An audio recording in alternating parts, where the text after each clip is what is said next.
अगला इसका जो भाग है वह है कि फसल उत्पादन प्रबंधन किस प्रकार से करेंगे।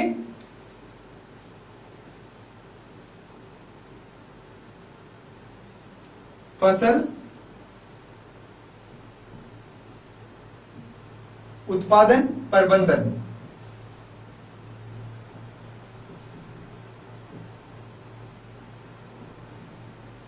तो उसके 3 अलग अलग भाग होंगे।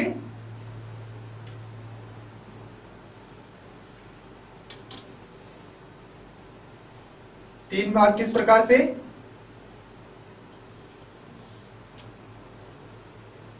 तो सबसे पहले इसका भाग है पोषक प्रबंधन किस प्रकार से होगा।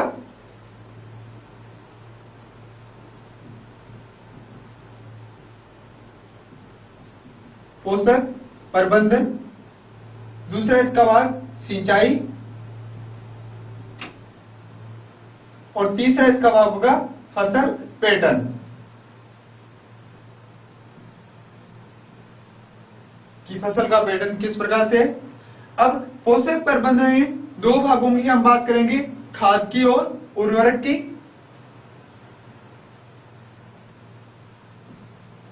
खाद और दूसरा इसका भाग है उर्वरक। तो इस प्रकार से फसल उत्पादन प्रबंधन को इन भागों में बांटा गया। तो सबसे पहले इसके हम बात करेंगे पोषक प्रबंधन की।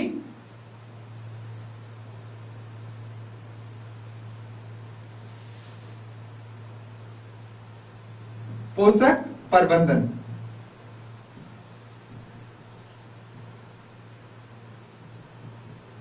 तो पोषक प्रबंधन में हमें मिट्टी में जो तत्व होते हैं उनका आवश्यक होना है, जिससे किस प्रकार से।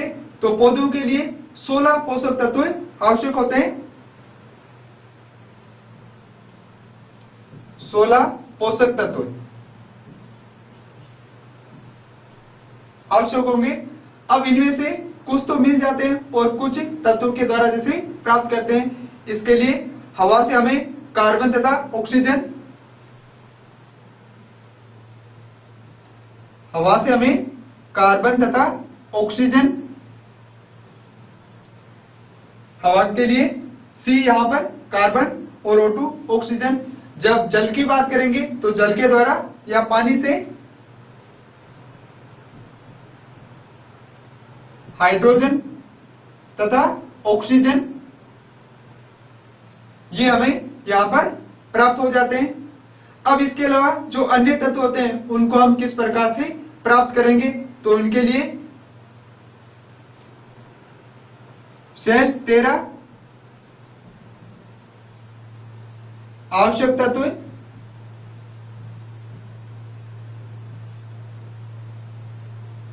तो शेष 13 आवश्यक तत्व 2 भागों में होंगे, कम भी और ज्यादा।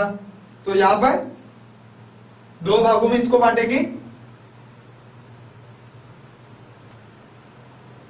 तो 2 भागों में किस प्रकार से 6 जो तत्व होंगे वो तो अधिक होंगे, अधिक जिनकी आवश्यकता होगी इनको वृहद आवश्यक तत्व कहेंगे या वृहद पोषक तत्व।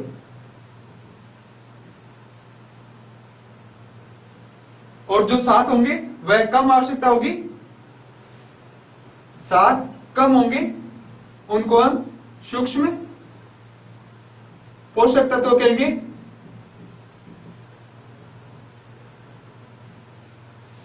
अब जो वृहद पोषक तत्व है उसमें कौन कौन से तत्व शामिल होंगे।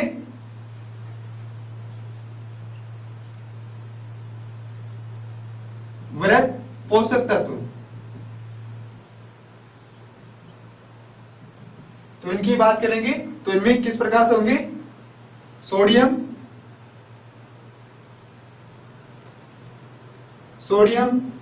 पी से पोटेशियम, पी से फास्फोरस, पोटेशियम, Ca कैल्शियम के द्वारा मैग्नीशियम और सल्फर, ये यहां पर तत्व होंगे। N nitrogen, P phosphorus, potassium, calcium, magnesium और सल्फर। तो ये तो तत्व वृहद पोषक तत्व कहलाते हैं। अब इसके अलावा सूक्ष्म पोषक तत्व कौन से होंगे?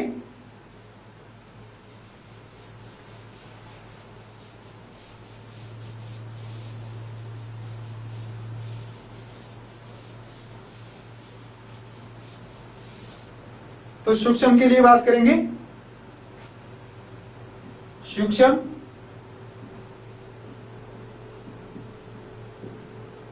पोषक तत्व, इनमें कौन कौन से तत्व शामिल होंगे? तो इनमें आयरन, मैंगनीज,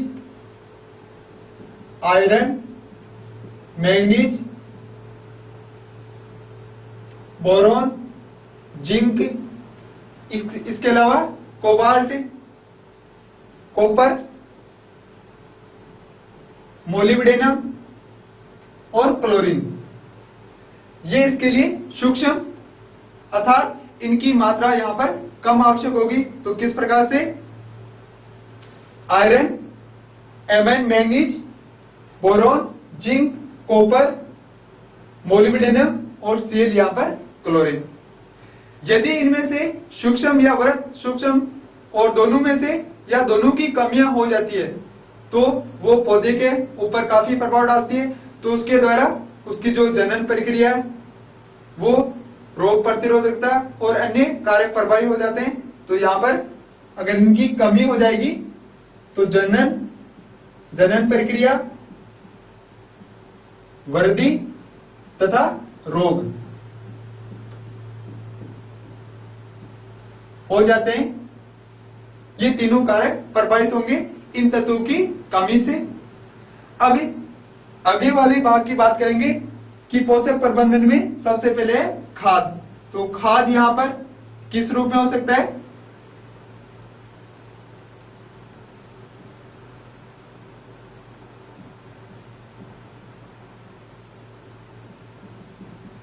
तो खाद किसे कहेंगे? जिसमें कार्बनिक पदार्थ हो, मिश्रित रूप से कार्बनिक पदार्थ हो, उसको हम खाद कहेंगे। खाद अर्थात कार्बनिक पदार्थ।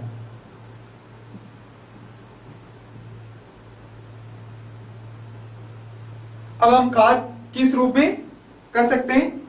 तो खाद अर्थात जब भी पेड़ पौधों के भाग हो सकते हैं या फिर जो पशुधन होते हैं उनका जो कचरा या सब्जियां, तो जितने भी होते हैं उनके द्वारा हम जो खाद बनाएंगे वह इस रूप में कार्बनिक पदार्थों के रूप में होगी। तो इसमें हम जब खाद की बात करेंगे तो कंपोस्ट की बात करेंगे।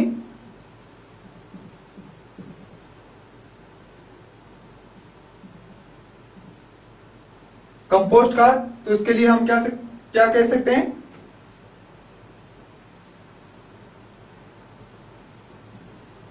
घरेलू कचरा हो सकता है, पशुओं का मलमूत्र,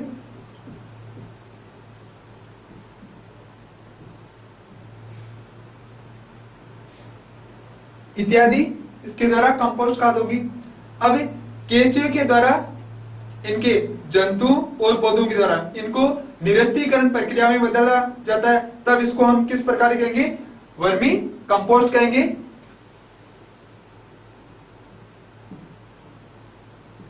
केंचुए द्वारा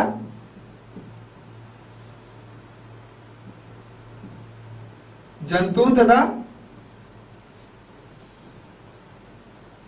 पौधों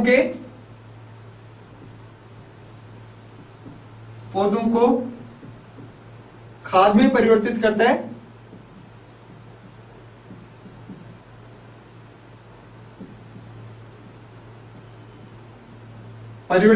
है। या निरस्तीकरण की प्रक्रिया होती है, तब इसको हम वर्मी कंपोस्ट कहेंगे।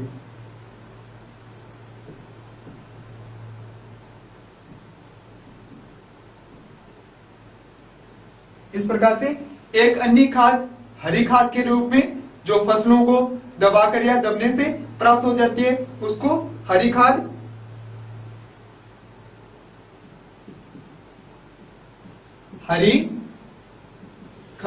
तो हरी खाद किसके द्वारा होगी? हरी खाद यहां पर पटसन, मूंग अथवा ग्वार, पटसन, मूंग अथवा ग्वार के द्वारा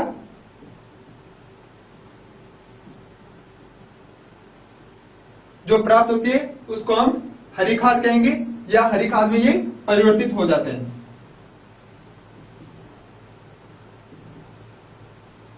हरी खाद में परिवर्तित।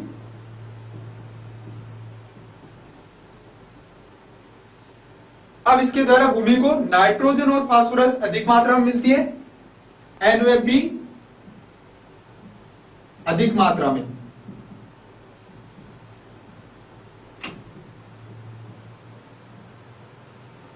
तो इस खाद के द्वारा हमें नाइट्रोजन व फास्फोरस अधिक मात्रा में प्राप्त होती है, अर्थात मिलती है। तो यहां पर हमने पोषक प्रबंधन में सबसे पहले खाद की बात की। अब इसका दूसरा भाग है उर्वरक, किसे कहेंगे?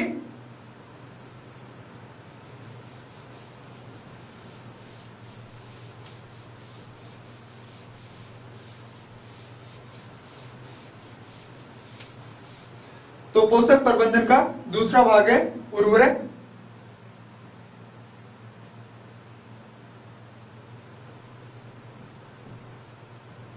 उर्वरक इसका दूसरा भाग।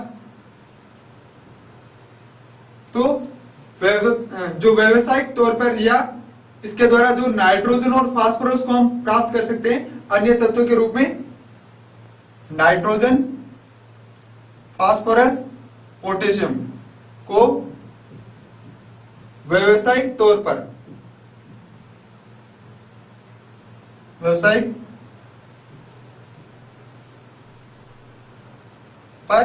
बनाया जाता है।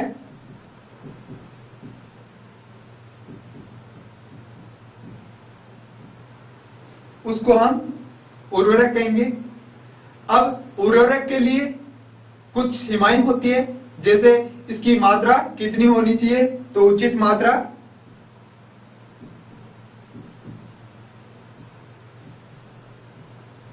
कितनी, कौन सी फसल के लिए मात्रा आवश्यक है, तो उसके लिए उचित मात्रा आवश्यक है, और उचित समय,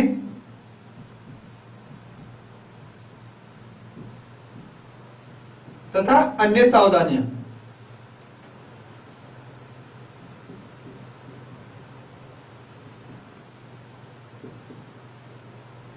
तो ये उर्वरक के लिए विशेषता होनी चाहिए, उचित मात्रा, कौन सी फसल के लिए कितनी, कब डालना है, और अन्य सावधानियां, जैसे कोई दूसरे जंतुओं या पौधों को हानि न हो। तो इसके लिए उर्वरक के लिए या इसका ध्यान रखना चाहिए। अब अगला इसका जो भाग है फसल उत्पादन प्रबंधन का सिंचाई। तो सिंचाई किस प्रकार से हो सकती है?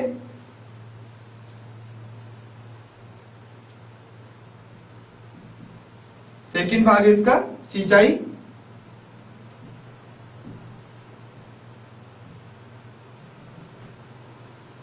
तो भारत देश ज्यादातर जो सिंचाई है वह वर्षा पर आधारित होती है, फिर भी अन्य प्रणालियां हैं जिसके द्वारा सिंचाई कर सकते हैं, जैसे कुएं,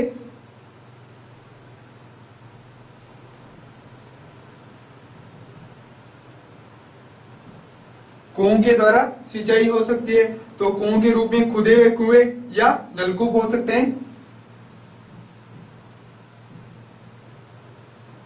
खुदे हुए कुएं या नलकूप जिनके द्वारा सिंचाई हो सकती है। दूसरा भाग नहरें,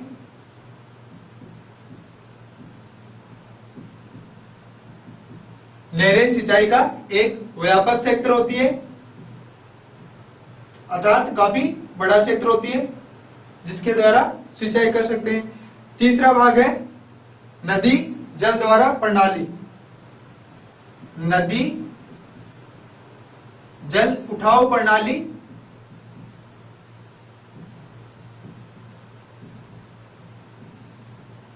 तो नदी जल उठाव प्रणाली का मतलब है यहां पर कि जिन क्षेत्रों में जलाशयों में पानी की मात्रा कम होती है तो वहां पर वह अनियमित और अन्य के द्वारा की जाती है, तो वहां पर नदी जल उठाव प्रणाली होगी। तीसरा इसका भाग है फसल पैटर्न। तो फसल पैटर्न किस प्रकार से होगा या किस प्रकार से हम कर सकते हैं ताकि फसल का उत्पादन अधिक हो। तो इसके लिए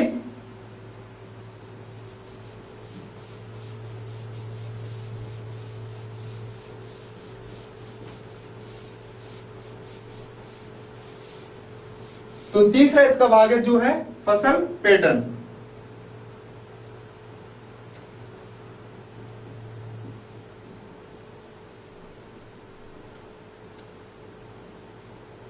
फसल पैटर्न किस प्रकार से होना चाहिए? तो मिश्रित फसल में 2 या 2 से अधिक फसलें,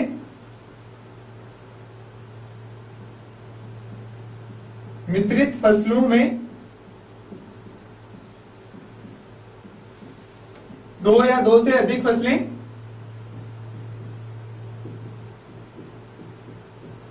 दो या 2 से अधिक फसलें एक साथ एक समय पर ही, एक साथ या एक समय पर ही की जाए, एक ही खेत में, एक साथ एक ही खेत में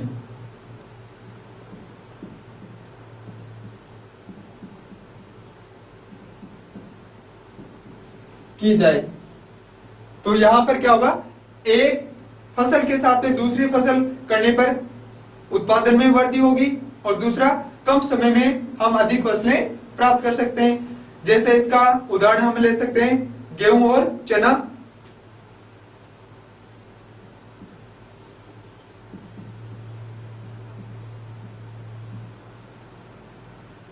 ये इसके उदाहरण है,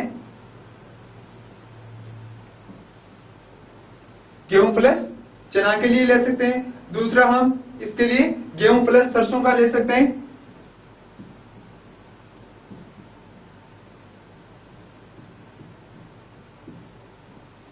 गेहूं प्लस सरसों, इसके अलावा मूंगफली प्लस सूर्यमुखी, मूंगफली और उसके साथ में सूर्यमुखी।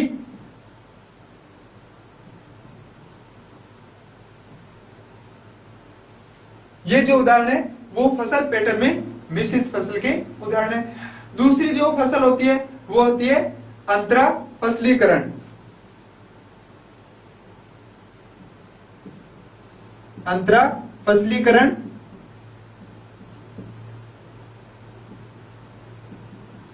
इसमें फसलें एकांतर क्रम में उगाई जाती है या एकांतर क्रम में की जाती है।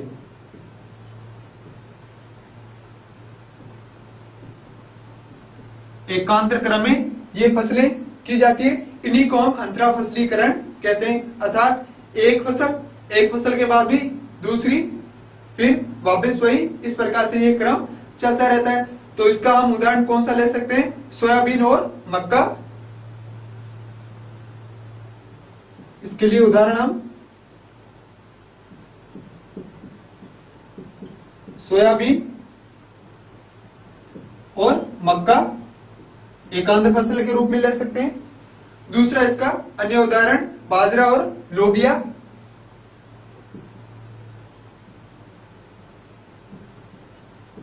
बाजरा प्लस लोबिया, ये दोनों जो फसल है हम एकांत क्रम में यहां पर लगा सकते हैं।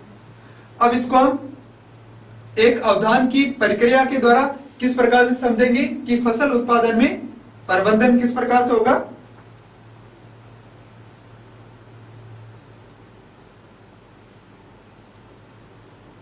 इस त्रिभुज के द्वारा, क्योंकि इसके मुख्यतः 3 भाग है, तो फसल उत्पादन प्रबंधन,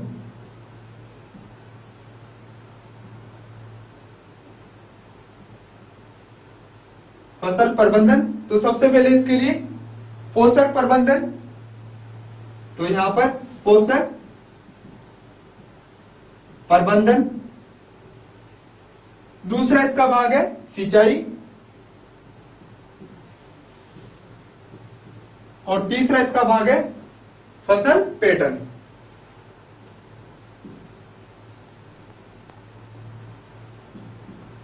फसल का पैटर्न क्या है? तो ये यहां पर अवधान की प्रक्रिया के द्वारा हमने इसको समझा कि इसके कितने भाग होते हैं। तो इस प्रकार से हम फसल उत्पादन प्रबंधन को बता सकते हैं।